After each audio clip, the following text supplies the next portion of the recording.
Hello from Kinetic.com. This is Mark Josie. This video is a very serious fact only, though shooting, video of the Tiberius T8.1 and maybe the T9.1 as well.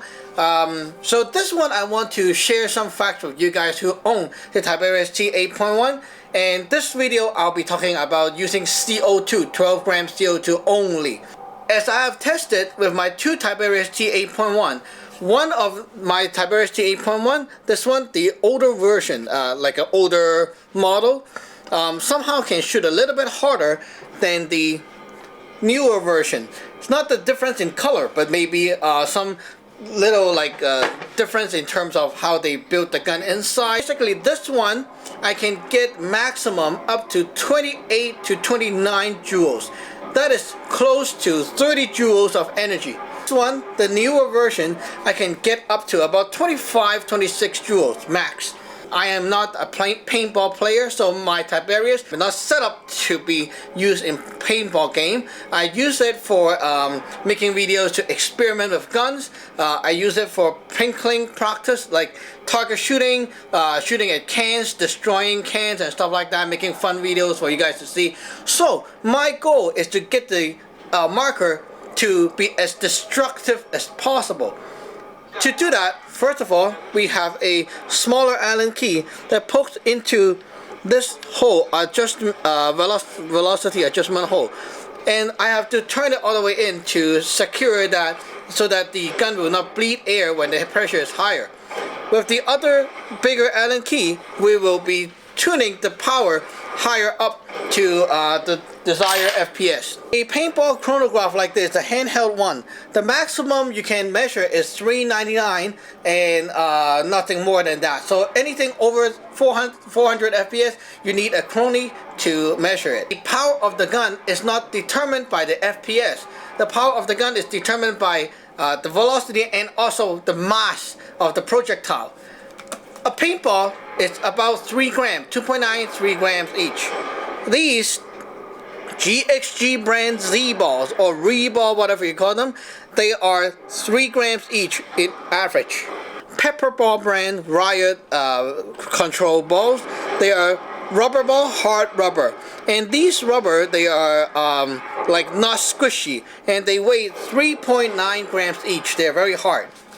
FOR training rounds, they are squishy. If you squish it, you can squeeze it, and it's kind of squishy. Not very foam-like, but they are squishy. These are rubber rounds, and they are 3 grams each. This is what they call a Restrike Round. It has been discontinued, but what it is the first strike round looking projectile. And what I did is, because they weigh about 2 grams each only, they're too light.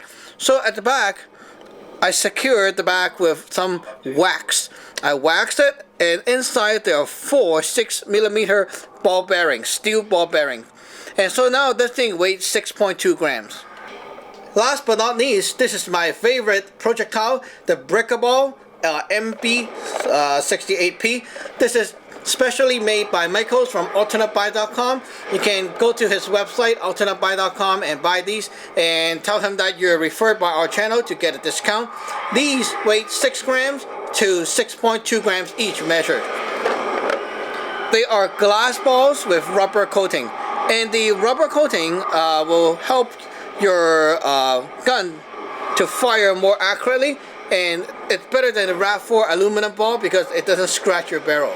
This is the fact sheet I have created for measuring the kinetic energy for in perspective of how many FPS on the top, and then the first thing is foot-pound, and then the second table is joules. These here are the grams for the projectile. So basically you can see and take a look at that, pause the screen, whatever, and you can see the main difference between shooting a 3 gram and a 3.9 gram rubber ball is that there is a difference in FPS, about 80 to 90 FPS difference. Now, with my Tiberius T8.1 tuned to the maximum power, this one here, today I got a 317 FPS with bricker balls at 6 grams. Almost to the 28.5 joules, sorry. Yeah, okay, 320 FPS, and all the way down, you see, 28 joules. Okay, so I'm shooting at about that kind of range. 380-ish FPS with rubber balls. So 380-ish. That's 26.2 joules. Okay, 26.2 joules. And then with the 3 grams of normal paintball weight, you add about 80 or 90 FPS to it. That's 450 to 460 FPS with normal paintball weight kind of ball. If you want higher power, you need to not only tune the gun right, make it not bleed, and also make sure that you use the proper ammo. To get the highest kinetic energy, use the heavier round. These breaker balls, they weigh 6.2 grams each or 6 grams each, and they really do produce the maximum power, maximum destruction. And because they are solid ball, not squishy, they penetrate through the target much better, and it's great for smashing hard objects like glass, bottles, tin cans, whatever, anything. It will break through it. Tune the gun to the max, breakable, you get about maximum 28, 29 joules, very max. And average, if you use the new model, maybe at least, I would say at least, you will get up to the 25, 26 joules mark with the maximum settings, using 12 grams CO2. Now, someone was asking, wow, so you get such a high power with this gun. What if you can tune it to shoot even higher up? Well, the point is, with that kind of power, highest power setting, right now when I put my gun there and I shoot like bang, bang, bang, bang, that kind of speed, after 8 shots, you know what, the power is already all gone, and you only have 2 more shots, which is very, very weak. It's like farting. And then after that, you don't have any more gas left for the next shot to come. So when you eject the mag, all the gas is done already. You only have 8 shots worth of CO2 inside. And if you tune the gun higher up, what happened is, after 3 or 4 shots, your CO2 all froze up. What's the point, right? You only need enough power to empty the whole CO2 with the maximum capacity of ammo inside. So 8 rounds, shoot to the max power, no more gas, very effective, very efficient. Now with the T9.1, I can get a little bit hotter with HPA somehow, and because it's HPA, you're having a tank, right? So you have more air there to use, and it makes sense if you can get it to a higher power setting. So right now with my T9.1, I'm getting a little bit higher power, but about the same as this one. So basically, imagine that, okay, 1 hopper full of shots with 27, 26 kind of joule, that's pretty deadly. And don't forget that you can also run the T8.1 on HPA as well, using a modified magazine with the stick, and you can hook a tank to it and practice. Okay guys, so basically that's it. That's the fact I want to share with you guys for all the Tiberius Arms T8.1, 9.1, 4.1 users.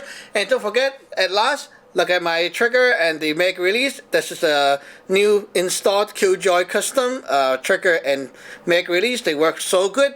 And my last advice is, do not install the mag release because it's very hard to install. The trigger is very tricky to install. Look at the manual and you'll get it one day. Don't worry. So thank you for watching. Remember to subscribe and like. Bye bye.